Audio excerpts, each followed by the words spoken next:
लतीफ़ साहब, thank you so much for joining us. हम बड़ी डिटेल में आपसे डिस्कस कर चुके हैं एक हिंदुत्व एक्सट्रीमिस्ट पॉलिसी।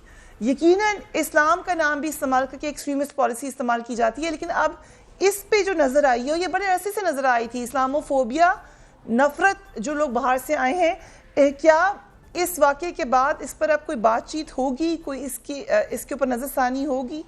देखें, आपने जिक्र किया 9/11 का, मैं उससे भी थोड़ा पीछे जाऊंगा। आपको याद होगा कि जो अफ़गानिस्तान में जंग थी जिसके तहत रूस को शिकस्त दी गई, असल में रूस के साथ कम्युनिज्म को शिकस्त दी गई। उससे पहले अगर आप देखें तो दोनों जो सुपर पावर्स हैं इनके दरमियान एक सर्द जंग थी जो बड़े अरसे जारी रही। तो ये बड़ा लंबा अरसा इन दोनों के दरमियान क्लैश रहा, और फिर जब कम्युनिज्म को शिकस्त दे दी गई तो इस पर अमेरिका को बड़ा फ़ख्र हुआ, और इस शिकस्त देने के बाद उन्होंने ये समझा कि कम्युनिज्म का तो वो ख़ात्मा कर चुके, रूस का ख़ात्मा हो गया, अब अगला टारगेट दुनिया में क्या होगा।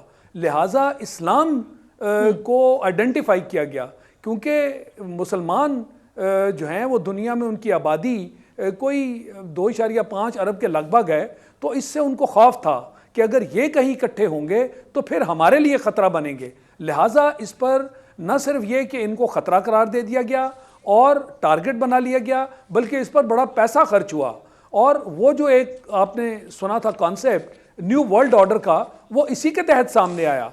आपने बात की क्लैश ऑफ सिविलाइजेशंस की, वो भी तहजीब और दीन के नाम पर सारी क्लैश ऑफ सिविलाइजेशंस की बात की गई थी। मगर उसके साथ जो आपने न्यू वर्ल्ड ऑर्डर देखा, उसके तहत मुसलमान ममालिक जो थे उनका बाकायदगी से इजराइल और अमेरिका की मनसूबाबंदी के तहत उनको टारगेट करना शुरू कर दिया गया।